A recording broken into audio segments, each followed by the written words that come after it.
जय हिंद मेरे प्यारे साथियों, आप सभी कैसे हैं। मैं उम्मीद करता हूं कि आप लोग अच्छे होंगे। दोस्तों, आज के इस वीडियो में हम लोग अभाज्य गुणनखंड विधि द्वारा वर्गमूल यानी कि स्क्वायर रूट और घनमूल यानी कि क्यूब रूट को निकालना सीखेंगे। बहुत ही आसान तरीके से, बहुत ही सिंपल विधि से आपको बताया जाएगा कि आखिर अभाज्य गुणनखंड विधि द्वारा वर्गमूल और घनमूल कैसे निकाला जाता है। ठीक है, देखिए अभाज्य गुणनखंड में करना क्या होता है कि अभाज्य संख्याओं से गुणनखंड अभाज्य संख्याओं से भाग देना पड़ता है। जैसे अभाज्य संख्याएं कहाँ से शुरू होती है, तो 2 से शुरू होती है। 2, 3, 5, 7, उसके बाद 11, उसके बाद 13। इस तरह से जो अभाज्य संख्याएं हैं, इन संख्याओं से भाग दे करके इसका गुणनखंड किया जाता है। उसके बाद वर्गमूल निकाला जाता है और घनमूल भी निकाला जाता है। इसलिए आप इस वीडियो में शुरू से लेकर के लास्ट तक बने रहिए ताकि आपको पूरा का पूरा कंसेप्ट अच्छे से समझ में आ जाए। तो चलिए वीडियो स्टार्ट करते हैं। दोस्तों, वीडियो स्टार्ट करने से पहले आप सभी से एक छोटा सा रिक्वेस्ट करना चाहूँगा। अगर यदि आप अभी तक चैनल को सब्सक्राइब नहीं किए हैं, नीचे लाल कलर का बटन दिया हुआ उसे दबा के जरूर सब्सक्राइब कर लीजिए ताकि जब भी मैं इस तरह का नॉलेजफुल वीडियो लेकर के आऊँगा तो उसका नोटिफिकेशन आप तक पहुंच जाए। ठीक है, तो चलिए शुरुआत करते हैं। और शुरुआत में जो पहला नंबर का सवाल लिया गया है 784 है। इसका हम लोग को क्या करना है, वर्गमूल निकाल करके दिखाना है। ठीक है, वर्गमूल निकालना है। और ये 216 जो दिख रहा है इसका घनमूल निकालना है। तो सबसे पहले वर्गमूल या घनमूल अभाज्य गुणनखंड विधि द्वारा जब भी निकालेंगे तो इस तरह से एक लाइन इस तरह से खींच लेंगे, उसके बाद इस तरह से एक लाइन खींचेंगे। ठीक है, तो सबसे पहले आपको करना क्या है, जो संख्या दिया हुआ है उसको 2 से विभाजित करते हैं, 2 से कटाने का प्रयास करते हैं। ठीक है, अगर 2 से लगेगा तो 2 से काट लेंगे, अगर 2 से कभी नहीं लगेगा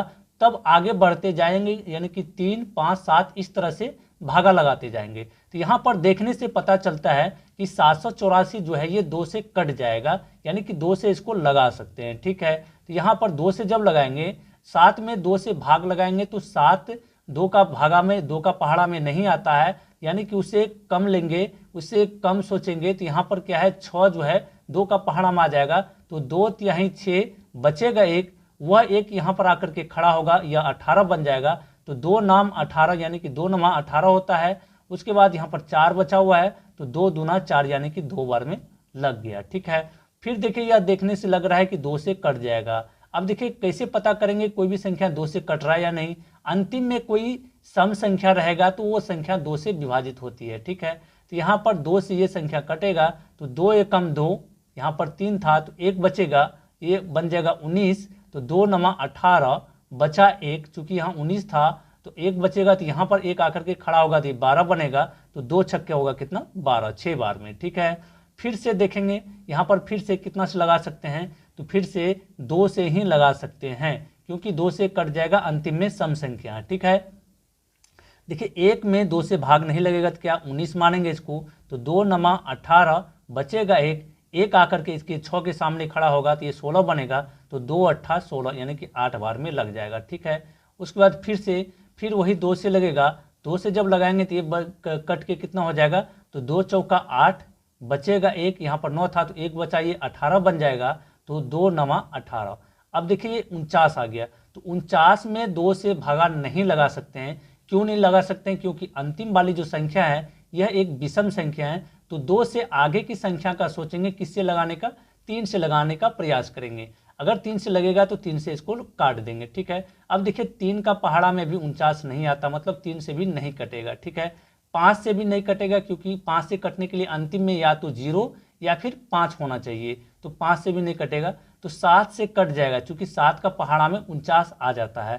तो यहाँ पर 7 से लगाएंगे, तो 7 सत्ते कितने बार में, 7 सत्ते 49 यानी कि 7 बार में। ठीक है, अब एक स्टेप और आगे बढ़ेंगे, यहाँ पर 7 से लगाएंगे तो 7 एकम 7। ठीक है, एक बार में, जब तक अंतिम में 1 नहीं आएगा तब तक आपको गुणनखंड करते जाना। ठीक है, अब देखिए इस साइड जो गुणनखंड के रूप में आया सभी को गुणा के रूप में लिख लीजिए। तो यहाँ पर नीचे में सभी को गुणा के रूप में लिख लेते हैं, 2 गुणा 2 गुणा 2 गुणा 2। यहाँ देखिए 4 बार गुना है तो 4 बार गुना 2 में लिख दिए हैं। ठीक है, 2 को 4 बार गुना में लिख दिए। उसके बाद यहाँ पर 7 जो है 2 बार है तो इसको भी 2 बार गुना में लिख देंगे। ठीक है, अब क्या करेंगे, वर्गमूल निकालने के लिए हम लोग क्या करते हैं, वर्गमूल यानी कि स्क्वायर रूट निकालने के लिए जो गुणनखंड आता है उसमें दो दो संख्या का एक पेयर बनाते हैं, मतलब जोड़ा लगाते हैं। यहाँ पर दो दो संख्या का एक जोड़ा लगाते जाएंगे। यहाँ पर देखिए दो दो समान संख्या, वो भी समान संख्या होना चाहिए, असमान संख्या नहीं। जैसे 2 है तो 2 के साथ ही जोड़ा लगेगा, 7 है तो 7 के साथ ही जोड़ा लगेगा, ठीक है। यहाँ पर एक जोड़ा लग गया, यहाँ एक जोड़ा, यहाँ पर भी एक जोड़ा।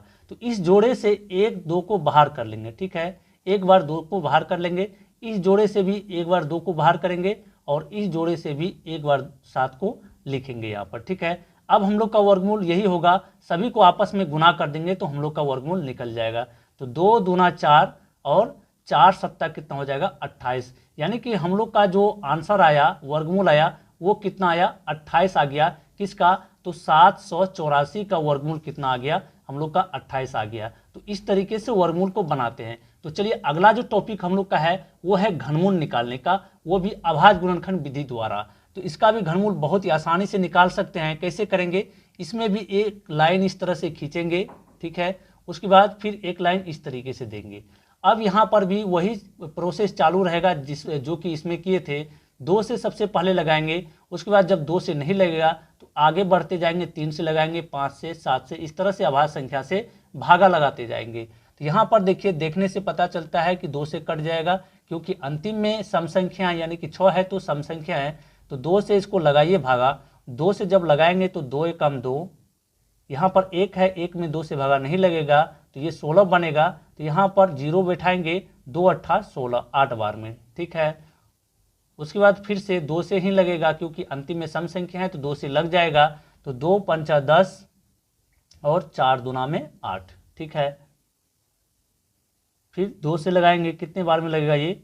2 दूना 4, यहाँ पर 5 था, 2 दूना 4, 1 बचा तो ये 14 बनेगा, 2 सत्ता 14, ठीक है। अब देखिए 2 से नहीं कटेगा, क्योंकि अंतिम में विषम संख्या है। तो आगे बढ़ेंगे, किससे लगाएंगे? 3 से। तो यहाँ पर देखेंगे 3 से ये संख्या कट रहा है या नहीं। 3 से कट जाएगा, क्योंकि 3 का पहाड़ा में 27 आता है। तो यहाँ पर 3 से लगाइए, 3 से लगाएंगे, 3 नमा क्या होगा? 27 होगा। फिर इस 9 को किससे लगाएंगे? 3 से ही लग जाएगा। तो 3 से लगाएंगे, 3 तिहाई 9। फिर एक स्टेप और आगे बढ़ेंगे, यहाँ पर 3 से लगाएंगे, 3 एकम 3। जब तक अंतिम में 1 नहीं आ जाता है तब तक गुणनखंड करते जाते हैं, ठीक है। इसको भी क्या करेंगे, जितना भी यहाँ पर अभाज्य फैक्टर आया है, अभाज्य गुणनखंड आया है, सभी को गुणा के रूप में लिख लेंगे। तो यहाँ पर गुणा के रूप में लिखिए, 2 कितने बार है? 3 बार है, और 3 कितने बार है? तो 3 बार है। तो यहाँ पर 2 को 3 बार गुणा में लिखेंगे, फिर 3 को 3 बार गुणा में लिख देते हैं, ठीक है। अब देखिए, जब घनमूल आपको निकालना होगा वहां पर 3-3 गुणनखंड का जोड़ा लगाते हैं, पेयर बनाते हैं। यहाँ पर क्या किए थे? 2-2 गुणनखंड का जोड़ा लगाए थे। यहाँ पर जब घनमूल निकालने की बारी आएगी, जब घनमूल निकालना होगा तो क्या करेंगे? 3-3 गुणनखंड का जोड़ा लगाएंगे। तो यहाँ पर 3 गुणनखंड का पेयर बन जाएगा 2 बार में, ठीक है। समान समान संख्या होना चाहिए, समान समान गुणनखंड होना चाहिए, ठीक है। यहाँ पर देखिए 2 3 बार है तो इसका एक जोड़ा बन गया, और 3 3 बार है तो इसका भी एक जोड़ा बन गया। अब हम लोग को घनमूल निकालने के लिए क्या करेंगे? इस जोड़े से एक गुणनखंड को बाहर निकाल लेंगे। यहाँ पर 3 बार 2 है तो 1 बार 2 को गुना के रूप में यहाँ पर लिखेंगे। 1 बार 3 है, 3 बार 3 है तो यहाँ पर निकाल करके 1 बार 3 को लिखेंगे। इन दोनों संख्या को जब गुना करेंगे तो हम लोग का आ जाएगा 2 तिहाई 6, अर्थात इसका जो घनमूल आया हम लोग का 216 का जो घनमूल आया वो कितना आया? ये 6 आ गया। तो इस तरीके से अभाज्य गुणनखंड विधि द्वारा वर्गमूल और घनमूल को निकाला जाता है। मैं उम्मीद करता हूं कि आज के इस वीडियो से आपको अच्छा नॉलेज मिला होगा। अगर वीडियो पसंद आया तो वीडियो को लाइक करके चैनल को जरूर सब्सक्राइब करके जाइएगा।